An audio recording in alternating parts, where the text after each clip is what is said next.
Salmo de número 23. Amém?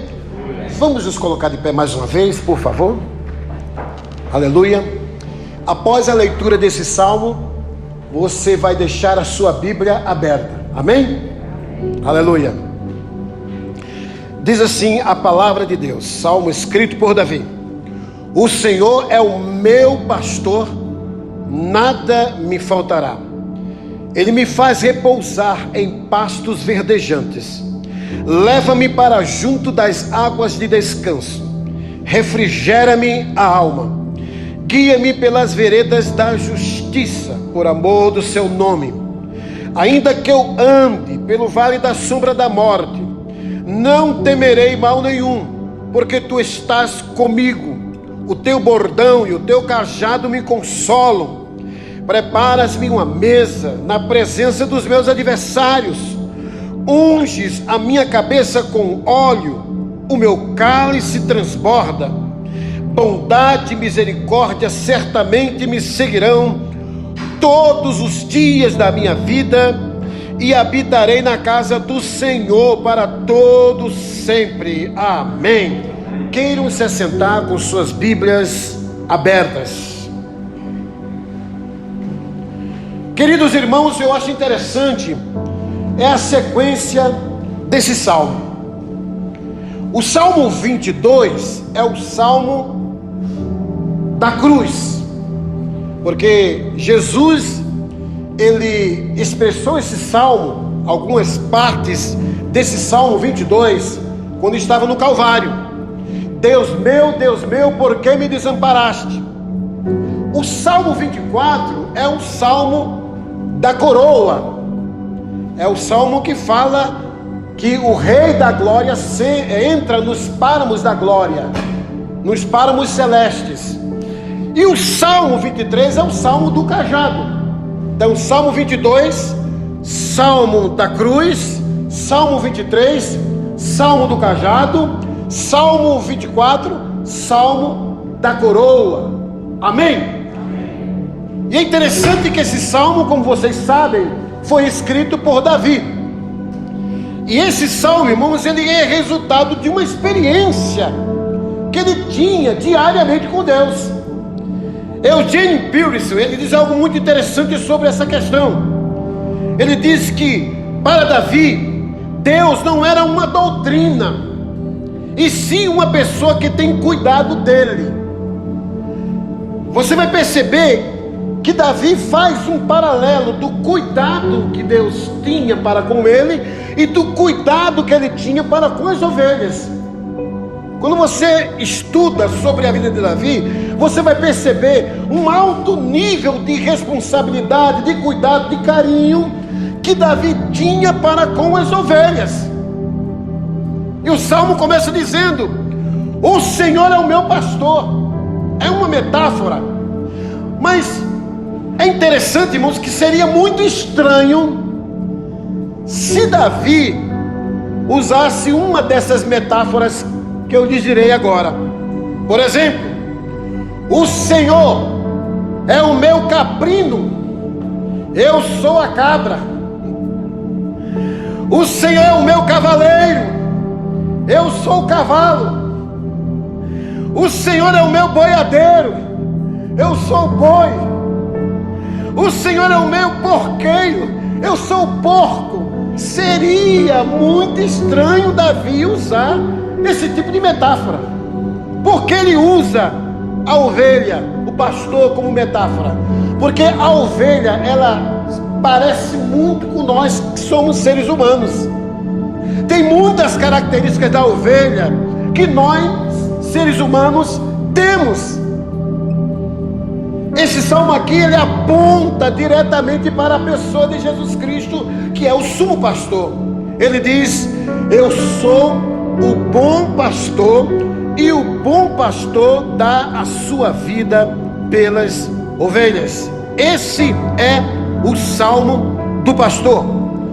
Mas geralmente quando a gente lê esse salmo, ou aliás quase todas as escrituras, nós lemos com a perspectiva de apenas decorar, saber, conhecer.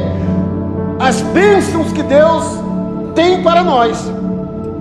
E muitas vezes deixamos de lado as palavras de advertências que Deus tem para nós. E esse salmo aqui tem bênçãos maravilhosas, mas também tem desafios para mim e para você. Amém? Amém, amados? Agora, muitas pessoas, ou a maioria das pessoas, conhece o salmo do pastor, mas não conhece o pastor do salmo. Foi o que aconteceu uma vez com um certo senhor, pastor, que ele foi reitor de uma universidade, me parece que foi a Mackenzie, lá em São Paulo. Ele foi reitor, pastor durante muitos anos, e ele foi homenageado por uma turma, o Paranifo, e ele foi chamado para dar uma palavra de saudação como Paranifo. Mas antes, foi convidado um homem que tinha uma voz muito possante, muito bonita, muito assim, tocante, com um fundo musical.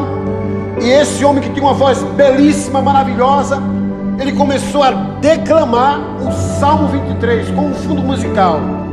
E todo mundo aplaudiu de pé, que tal era a habilidade que aquele homem tinha para declamar os salmos. E quando está terminando aquele conclave, aquela reunião, aí é dada a oportunidade ao Paranifo, que era pastor, que já estava com quase 100 anos, mas lúcido, homem de Deus. E aí ele diz assim: eu quero, para não ficar com as minhas palavras, eu também gostaria de citar, de declamar o Salmo 23, com uma voz bem fraquinha, bem limitada, devido à sua idade. E ele começa, que o silêncio era total e absoluto. O Senhor é o meu pastor, nada me faltará. Quando ele termina de declamar esse salmo, literalmente todo o auditório estava em pranto, chorando. Todos foram tocados. E alguns pastores que estavam ali presentes começaram a pensar: alguma coisa da parte de Deus está acontecendo nesse recinto, porque isso nunca aconteceu num clima como esse, numa reunião de formatura como essa. Mas era o Espírito de Deus agindo naquele lugar de maneira maravilhosa. E aí, quando passa uma palavra para aquele homem que estava dirigindo aquela reunião, ele diz algo muito interessante. Ele diz, aliás, ele chama mais uma vez o homem que tinha declamado o Salmo 23, né, com aquela voz possante. E aí ele vai dar as considerações finais. E aí ele termina com as considerações finais, dizendo o seguinte: todos vocês perceberam uma grande diferença quando eu declamei com um fundo musical belíssimo o Salmo 23. Vocês me aplaudiram, vocês acharam muito bonito, mas vocês perceberam uma grande diferença, que quando o Paranifo começou a declamar o Salmo 23, mesmo com a sua voz limitada, vocês começaram a ser tocados por algo, não sei se anjos, porque ele não era evangélico. Mas eu quero dizer uma coisa para vocês: o Paranifo conhece o pastor do Salmo, mas eu conheço apenas o Salmo do pastor. Essa é a grande diferença. Mas nós também, irmãos, percebemos que a maioria das pessoas conhece o Salmo do pastor, mas não conhece o pastor do Salmo. Davi, quando escreve esse salmo, ele escreve como resultado de uma experiência com Deus. Davi não estava com a mente solta, não estava com a mente desocupada, sem fazer absolutamente nada. Aí eu resolvi escrever esse Salmo 23. Não, foi resultado de uma profunda reflexão. Queridos irmãos, E o que eu acho interessante, que esse salmo começa com um desafio que às vezes nós passamos por cima. E o nosso tema nessa noite é o pastor nosso de cada dia. Diga comigo, o pastor nosso de cada dia. Versículo 1. O pastor nosso de cada dia, ele deve ser Senhor. Olha o que diz o versículo 1. O Senhor é o meu pastor. O Senhor, a palavra aqui é Adonai, Jeová Adonai. Ele poderia ter dito o Senhor, Jeová Nissi, Jeová Sabaó, mas ele diz Jeová Adonai. Isso significa que Davi está reconhecendo o senhorio de Deus. Essa palavra meu pastor no hebraico significa aquele que controla a minha vida, aquele que governa a minha vida, aquele que dirige a minha vida, aquele que é dono de tudo que eu tenho e que sou. E a ideia é que Davi se coloca como um servo, aquele que se entregou totalmente ao pastor, pois Deus só pode ser pastor quando nós nos rendemos a Ele, quando nós nos entregamos a Ele. Porque existem pessoas que chamam Deus, Jesus de pastor, mas elas não se deixam ser pastoreadas. Mas é como se Davi estivesse dizendo: Ele é o meu pastor. O Senhor aqui, irmãos, ocupa o lugar inicial e enfático de seu relacionamento em todas as suas dimensões. O Senhor é o meu pastor, o Senhor me controla, o Senhor reina em minha vida. Queridos, mas é muito lamentável que o senhorio de Cristo está sendo esquecido e às vezes até banalizado no meio das igrejas. Não se ouve mais sobre o senhorio de Cristo. A ideia de você fazer uma entrega total e sem reservas a Jesus como Senhor e Salvador. Quando eu chamo Jesus de Senhor, eu estou dizendo: tudo que eu tenho é de Deus. O meu tempo, o meu espaço, o meu dinheiro, a minha vida, a minha família, tudo que eu tenho é de Deus, é de Jesus. E a ideia é essa. Quando ele fala: o Senhor é o meu pastor, você vai perceber as sequências lógicas desse salmo, desse pastor nosso de cada dia. O texto diz claramente: o Senhor é o meu pastor. Olha, a experiência é pessoal. E eu acho interessante, queridos irmãos, que essa palavra Senhor, Yahvé ou Adonai, ocorre 5.321 vezes no Antigo Testamento e mais de 300 vezes no Novo Testamento. Isso significa, que, irmãos, que a Bíblia está sempre mostrando a necessidade de estarmos sempre nos rendendo ao senhorio de Cristo em nossa vida. Quando Cristo é o Senhor da nossa vida, irmãos, as coisas mudam. Eu quero dizer para vocês, amados irmãos, que existem áreas da nossa vida que Cristo ainda não está sendo Senhor. Como isso pode ser de forma prática? Por exemplo, eu estou querendo comprar uma casa, eu estou no aluguel e o meu sonho é ter uma casa própria. Eu tenho um dinheiro reservado e apareceu uma oportunidade boa, e aí eu nem pensei, procurei o dono daquela propriedade e fui fechar um negócio com ele. Mas antes de eu fechar um negócio com ele, eu, como crente, eu consulto a Deus. Deus, é da tua vontade que eu compre essa casa? Porque eu quero estar debaixo da tua vontade, eu quero estar debaixo do seu senhorio. E aí Deus: não, pegue esse dinheiro e aplique na obra missionária. Olha que desafio.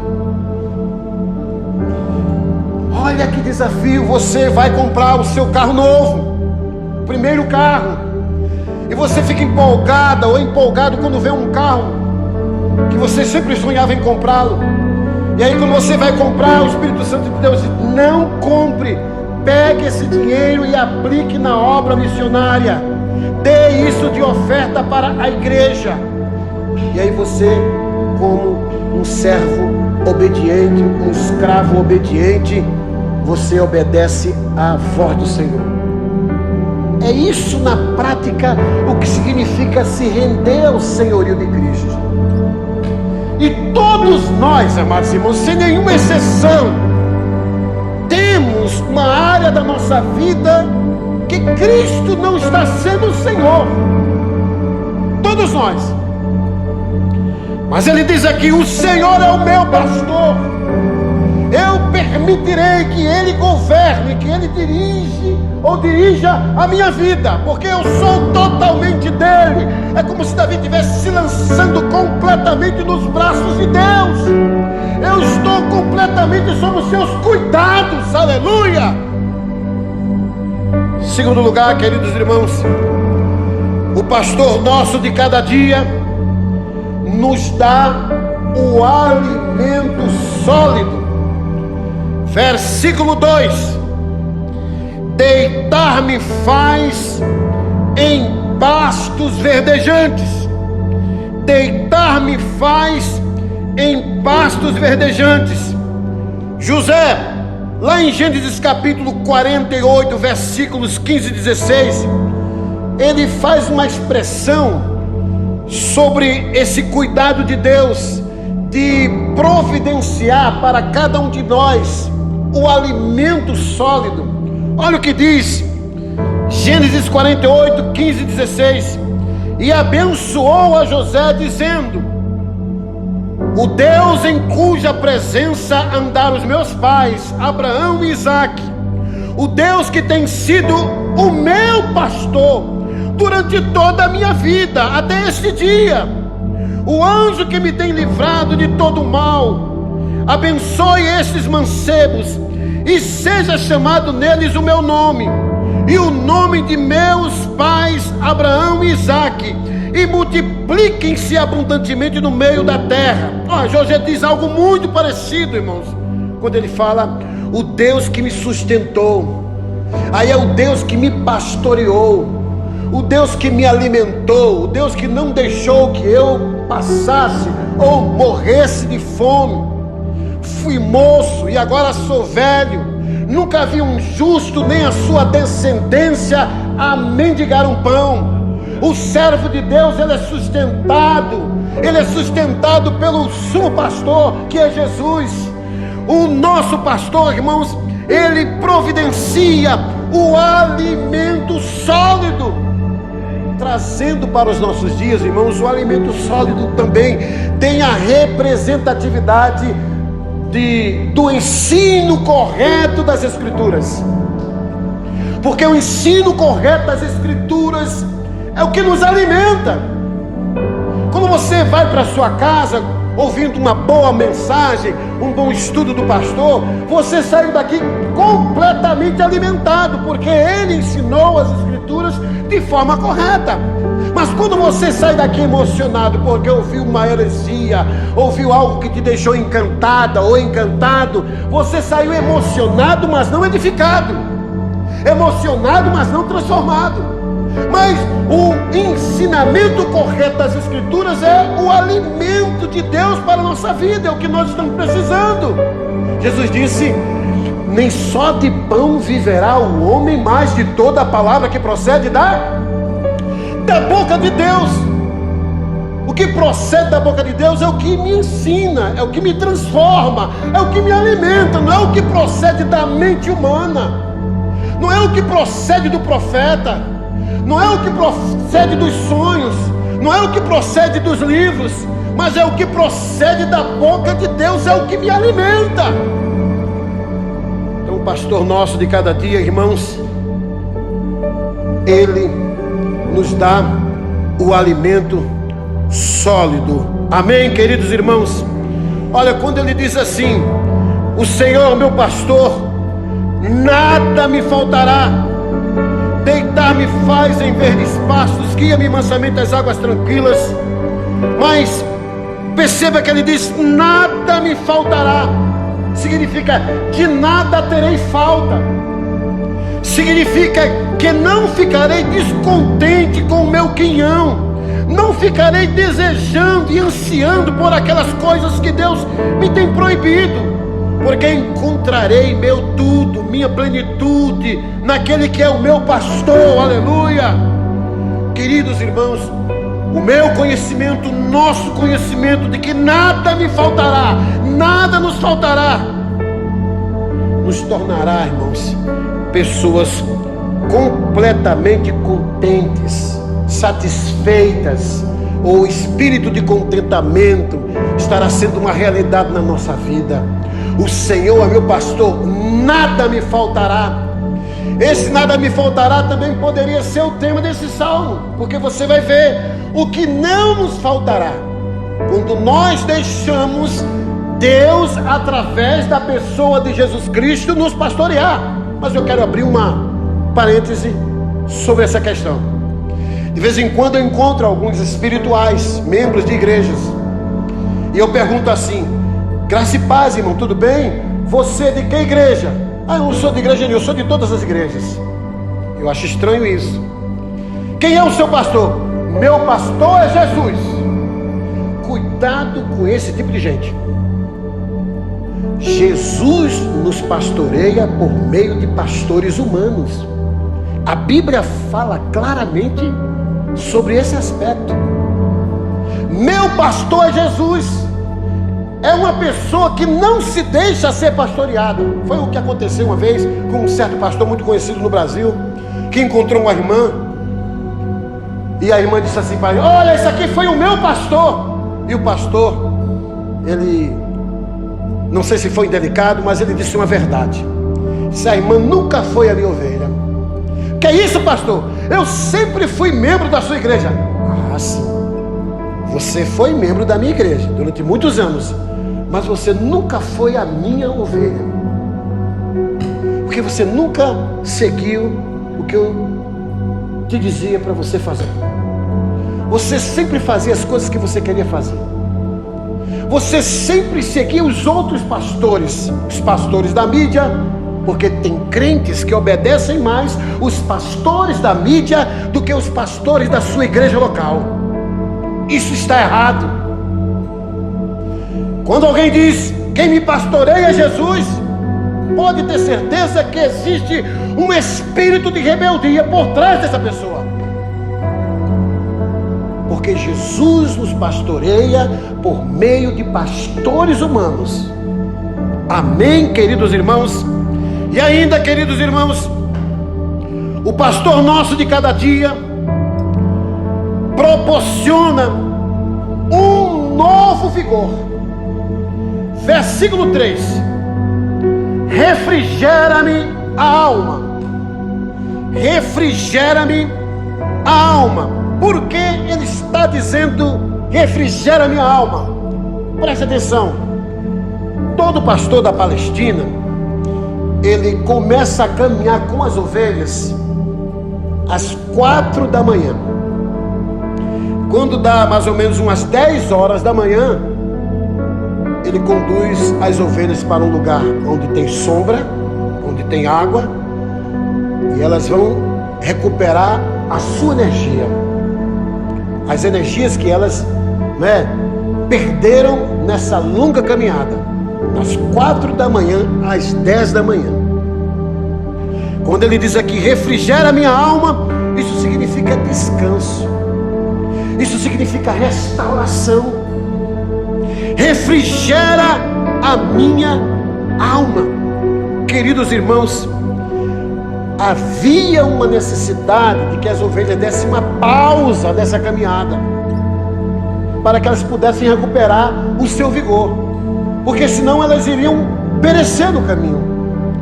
E o pastor, ele sabia muito bem, ele conhecia muito bem todas as características e manhas de cada ovelha, e as limitações de cada ovelha. Então, quando ele diz aqui, refrigera minha alma, também Davi está abrindo o coração, a alma para Deus. Ele poderia ter dito, refrigera o meu corpo, diante desse sol causticante, refrigera a minha mente, mas ele diz, refrigera a minha alma, porque a ideia é que Davi está escancarando seu coração, a sua alma para o sumo pastor, porque todo pastor conhece todas as características das suas ovelhas. É aquilo que Salomão diz, conhece bem o estado das tuas ovelhas. E Deus, como nosso Criador, como nosso sumo pastor, Ele conhece todas as nossas estruturas interiores, todos os nossos traumas, todas as nossas angústias, todas as nossas decepções.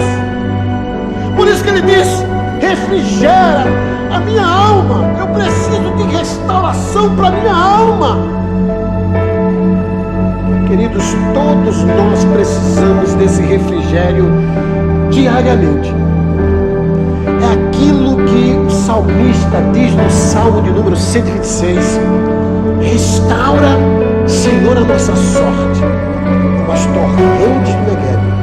Da mesma forma que o Negueb, do ponto de vista humano, não havia nenhuma possibilidade de se transformar em pomares, mas foi restaurado, restaura também a minha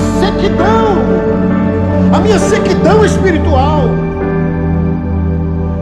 Amados irmãos, nós precisamos escancarar o nosso coração, porque existem coisas na nossa alma que nós não podemos contar para ninguém. E às vezes nós temos dificuldade de contar para Deus. Às vezes pensamos que pelo fato de nós contarmos essas dificuldades que temos no nosso coração, nós achamos que Deus vai nos punir. Queridos irmãos, eu me lembro quando meu filho uma vez me procurou, disse, pai, eu quero abrir meu coração. Ele contou tudo que estava no seu coração, mas aquilo foi tremendamente libertador para a sua vida. E eu passei a amar e a admirar mais e mais o meu filho, por causa da sinceridade. Às vezes nós queremos esconder de Deus alguns traumas, algumas decepções e angústias que carregamos na nossa história. Pois a verdadeira cura, a verdadeira libertação, o verdadeiro refrigério da alma vai acontecer quando a gente escancara a nossa alma para Deus. Nem sempre um acampamento de 3 dias possibilita essa restauração, possibilita essa cura, mas é a sua experiência pessoal, a sua relação pessoal com Deus no seu quarto de escuta. É ali que se estabelece a verdadeira cura, a verdadeira libertação, porque nós estamos, irmãos, nos relacionando com o maior de todos os psicólogos, que é Jesus Cristo, o doutor da nossa alma. Refrigera a minha alma, aleluia. E ainda, queridos irmãos, o pastor nosso de cada dia nos dá direcionamento. Versículo 3, guia-me pelas veredas da justiça por amor do seu nome. Guia-me pelas veredas da justiça.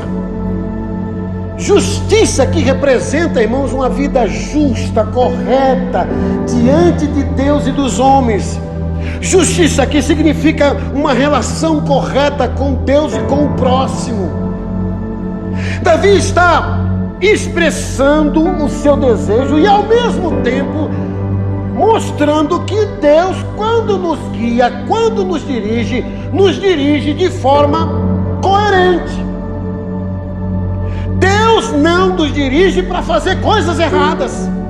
Aí ele diz, guia-me pelas veredas da justiça por amor do seu nome. Agora veja o contraditório, o paradoxo dessa direção de Deus. No Salmo de número 32, versículo 9, quando Davi diz assim também, não sejam como o cavalo ou a mula, que não têm entendimento, que são dominados com freios e cabrestos, do contrário, não obedecem a você.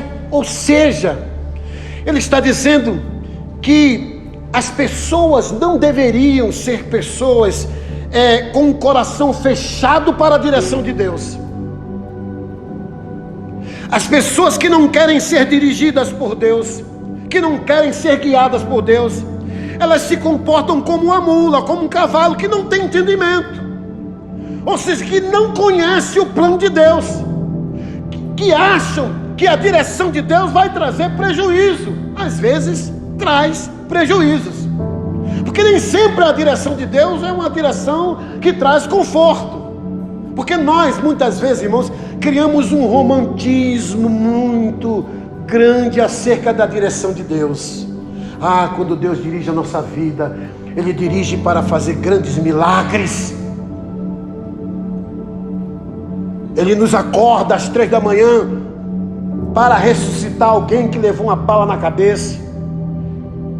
Ele me leva para visitar um hospital, e nesse quarto do hospital estão várias pessoas paraplégicas, e Deus me levou para aquele lugar, e eu orei, todos se levantaram. Quando a gente fala da direção de Deus, a gente só tem em mente essas coisas miraculosas. Mas a direção de Deus, às vezes também, irmãos, causa uma certa perturbação na nossa vida. A direção de Deus, muitas vezes, tem um propósito de nos tirar da nossa zona de conforto. Nem todos nós queremos sair da zona de conforto.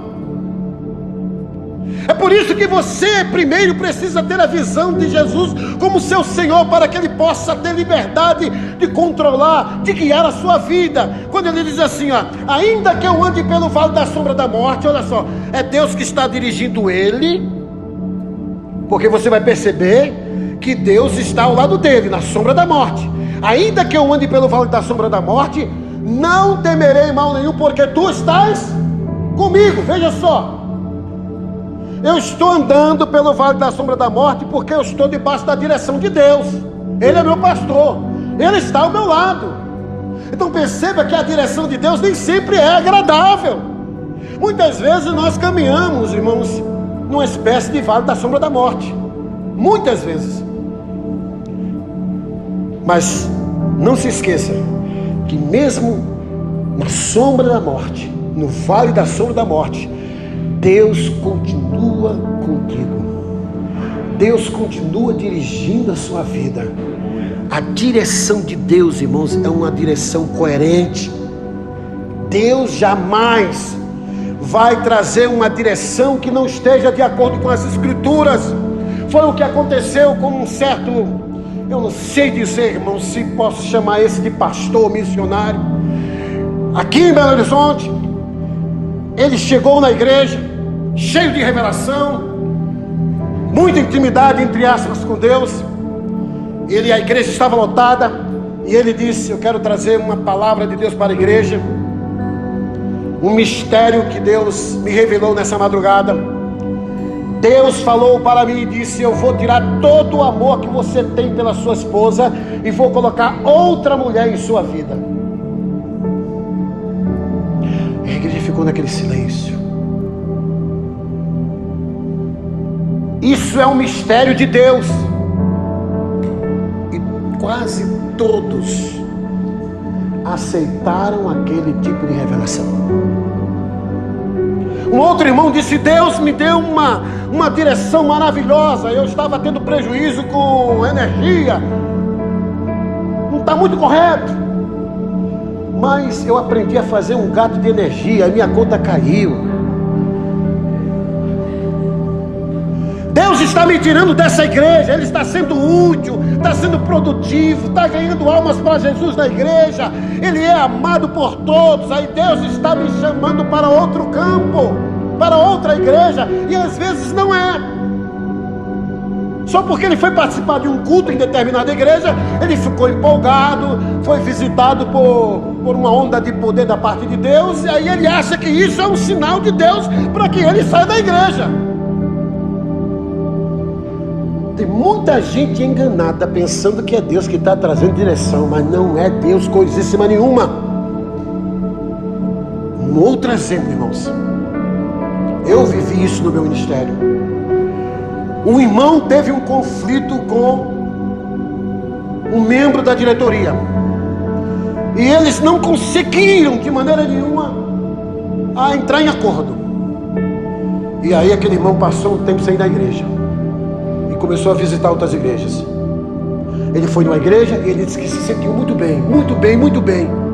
Ele sentiu que Deus estava confirmando que aquela igreja agora era a igreja que ele deveria fazer parte. E deixou de frequentar aquela igreja, nem deu satisfação. Aí um dia o pastor estava comemorando o aniversário da igreja. Ele convidou os 6 membros para participar daquela celebração. E aquele irmão foi convidado. E quando ele chega na igreja, se depara com aquele irmão que ele teve um atrito com ele, que até aquele momento não tinha se reconciliado. Aí ele não se sentiu bem. Ficou calado o tempo todo, o cara fechado no culto. E aí ele começou a pensar e dizer: Deus está confirmando que realmente o meu lugar, meu tempo nesta igreja terminou. Não. Ele não está bem espiritualmente é porque ele não se reconciliou com o irmão. E aí fica dizendo que essas coisas que ele está sentindo são sinais de Deus, que ele deveria sair da igreja. Tem muita gente tomando decisões fora da vontade de Deus, irmãos. O texto diz: Ele nos guia. Ele nos guia. Por quê? A ovelha, ela não tem direção própria. A ovelha não tem direção própria. Se você larga uma ovelha aqui, irmãos, ela vai começar a cambalear, entrar em várias partes aí. Ela não segue de forma reta. A ovelha tem uma tendência muito grande de se desviar. Quando ela percebe uma folha diferente, quando ela percebe um movimento diferente do mato, ela se desvia facilmente. Porque a ovelha, ela não tem direção própria. Não tem direção própria. Por isso que ele diz aqui: guia-me pelas veredas da justiça. Porque nós também não sabemos dirigir a nossa vida.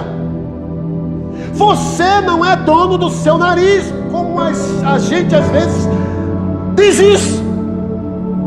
Eu mesmo dirijo a minha vida. Mas quando alguém me pergunta: Ademir, você sabe dirigir? Eu digo: nem a minha vida.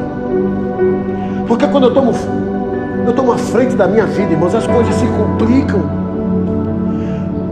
Nós temos um Deus, um pastor que quer direcionar, guiar a nossa vida, porque nós somos ovelhas e a nossa tendência é de nos afastar, é de nos desviar dos caminhos do Senhor. Nós somos idênticos a essas ovelhas. A ovelha, ela não tem uma boa visão, ela consegue ver no máximo 10 metros à frente, no máximo. A ovelha não tem direção própria. Mas, queridos irmãos, o pastor nosso de cada dia nos dá a direção correta. Amém, queridos irmãos? E ainda, queridos irmãos, o pastor nosso de cada dia nos dá segurança. Versículos 4 e 5. Ainda, perceba como Davi é realista. Essa é a parte do salmo que nós não queremos, às vezes, decorar. Ainda que eu ande pelo vale da sombra da morte, olha a dura realidade da caminhada com Deus.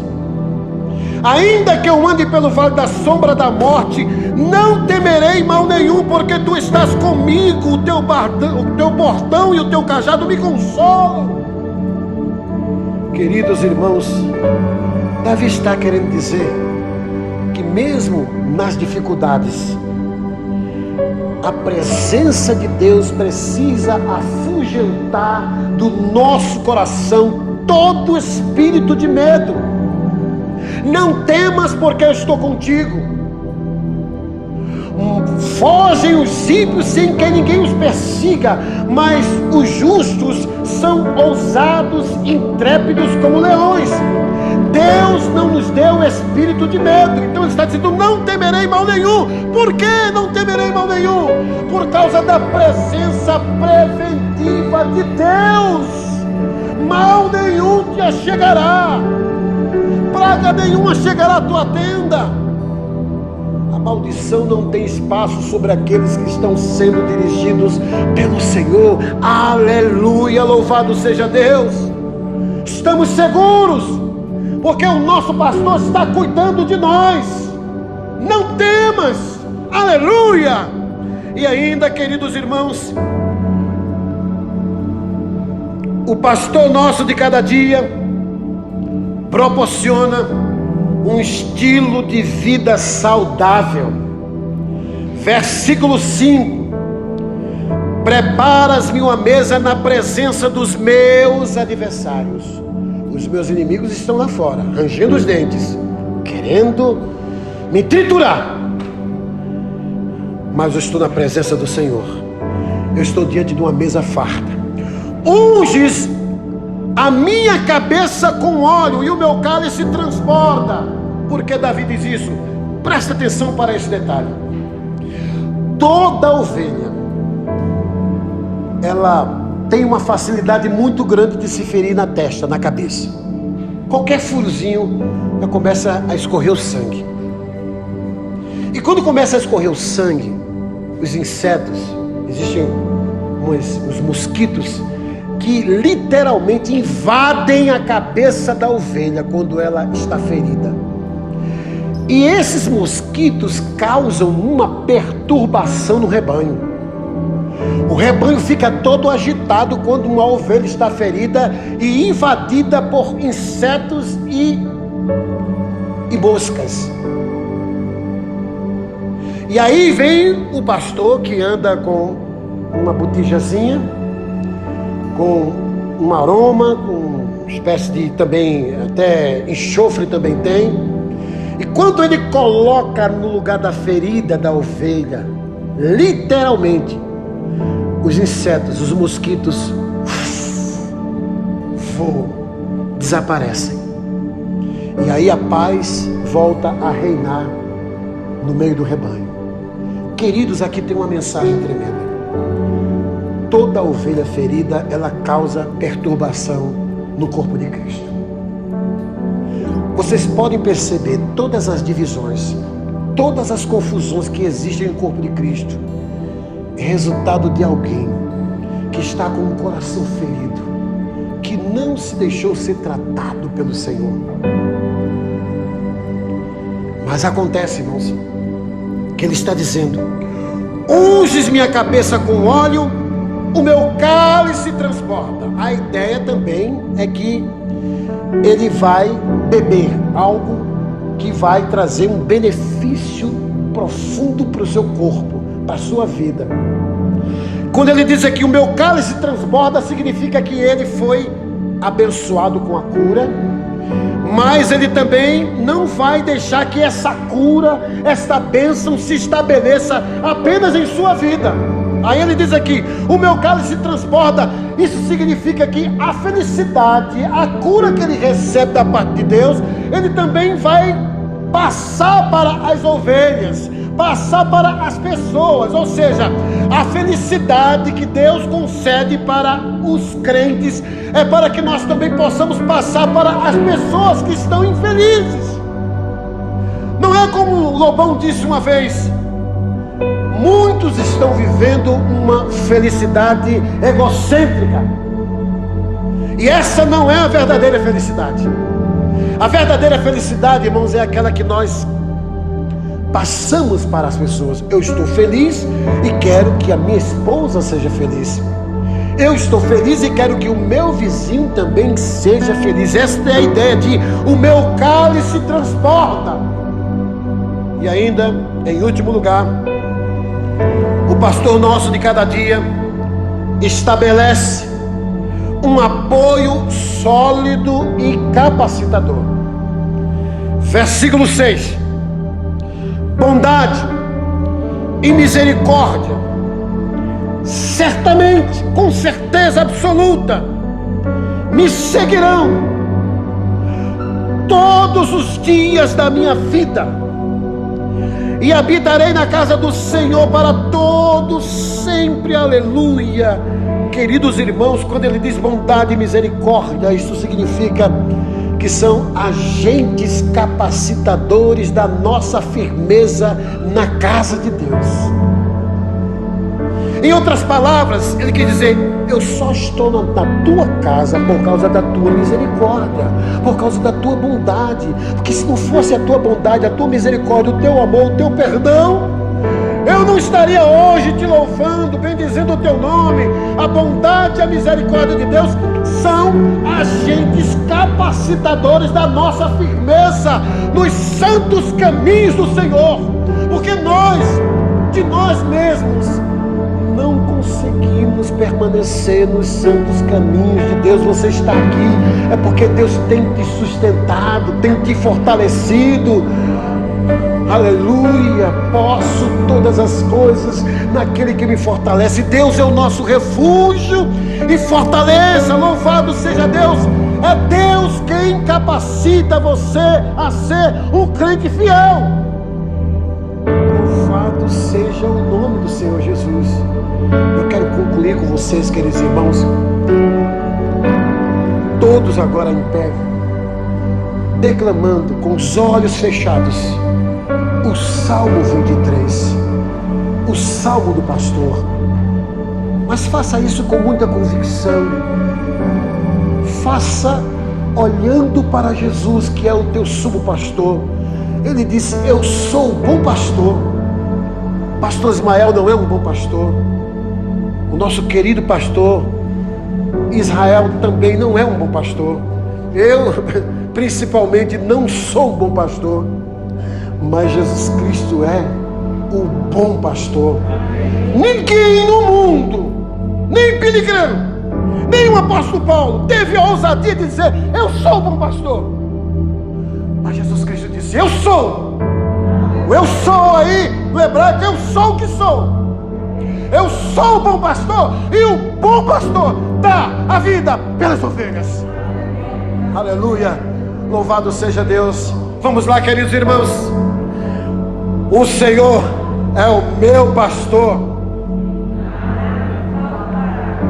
Deitar-me faz em verdes pastos. Guia-me mansamente às águas tranquilas. Refrigera minha alma. Guia-me pelas veredas da justiça, por amor do seu nome. Ainda que eu ande pelo vale da sombra da morte, não temerei mal nenhum, porque tu estás comigo. A tua vara e o teu cajado me consolam. Preparas-me uma mesa perante mim, na presença dos meus adversários. Unges a minha cabeça com óleo, o meu cálice transborda. Certamente que a bondade e a misericórdia me seguirão todos os dias da minha vida, e habitarei na casa do Senhor para todos sempre. Aleluia. Vamos aplaudir o Senhor.